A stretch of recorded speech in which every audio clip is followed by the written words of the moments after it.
For about a week, the state of Victoria in southeastern Australia has been under intense pressure from widespread bushfires, which have combined with hot, dry summer winds to push through natural boundaries, burning hundreds of thousands of hectares of forest and farmland, destroying hundreds of buildings and directly threatening lives and communities. After days of trying to control the blazes, the state government has declared a state of emergency across Victoria, with large areas under a state of disaster, while the main, fierce fires are still not fully contained.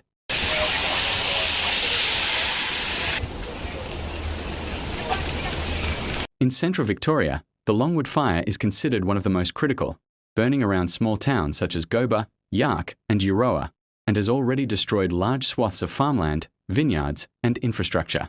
The fire is being brought under control slowly due to dry vegetation and difficult access to forested areas, and firefighters are trying to strengthen fire lines and prevent it from spreading further, rather than fully containing it. In the northeast and near the New South Wales border, fires such as the Walwa and Towong fires are still active, and efforts are continuing to extinguish the fire using water jets, helicopters, and heavy ground equipment. Fire commanders say these areas have been some of the most difficult to contain due to sudden changes in wind direction and the slope of the terrain.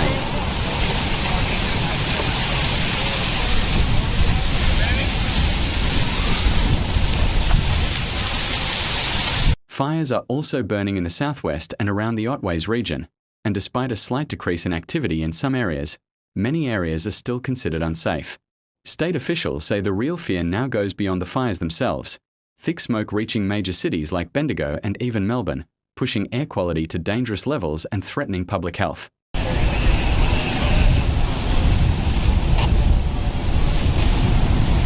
Fires have broken out in several bushfire hotspots in Victoria, particularly in the northeast and central regions.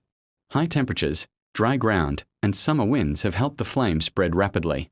Early warnings have been issued by authorities, and some areas have been put on high alert. At this stage, residents still had time to follow safe evacuation routes.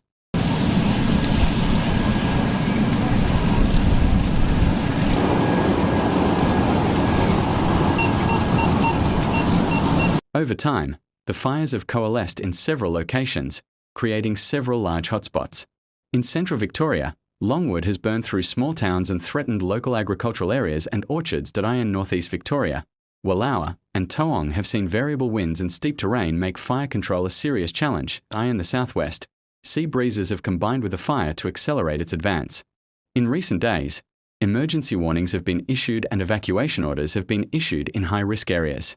Some schools and public facilities were closed, and firefighters were struggling to establish initial containment lines with limited equipment.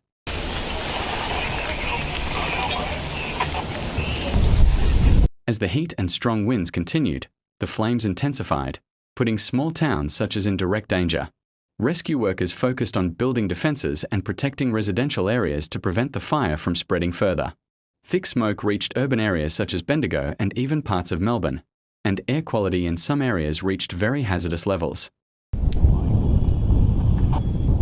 A week after the fires began, the situation remains critical. The Longwood and Otways fires are still active and partially out of control. The containment of the Walwa and Towong fires is reported to be limited and unstable. Some smaller fires, such as the one in the valley, have been contained and are under control. At this point, the state government has declared a state of emergency, and relief centres have been activated in several areas.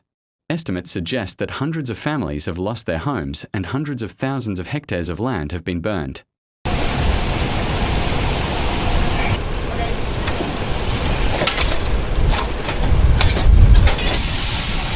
Near Allen, the widespread fires have destroyed hundreds of thousands of hectares of forest and natural grasslands.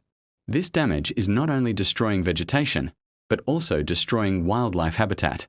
The soil in the burned areas is depleted of nutrients and is vulnerable to erosion and flooding.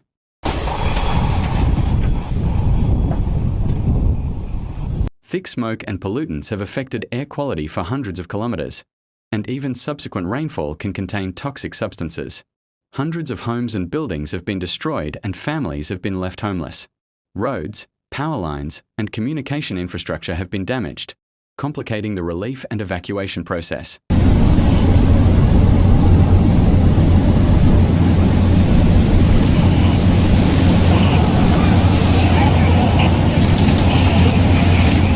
People's mental and physical health is under severe strain. Anxiety, stress, and respiratory problems have increased significantly among residents of the affected areas. Agricultural lands and livestock farms and crops have been burned or damaged, threatening farmers' incomes and local food supplies. Direct damage to local businesses and tourism has affected thousands of jobs.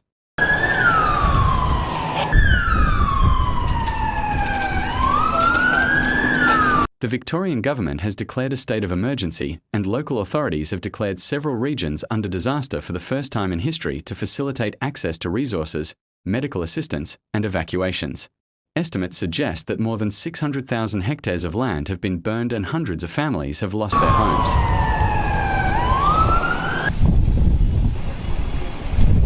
Firefighters and rescue workers, backed by air and military equipment, are trying to contain the fires as much as possible, but officials have warned that without heavy rain, the cry could continue for weeks.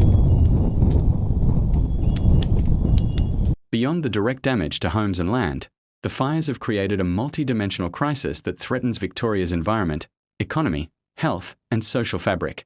Controlling the flames is only part of the problem.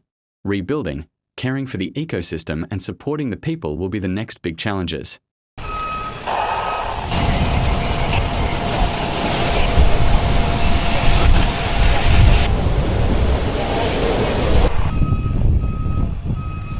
Vast fires continue to rage across Victoria, affecting thousands of lives.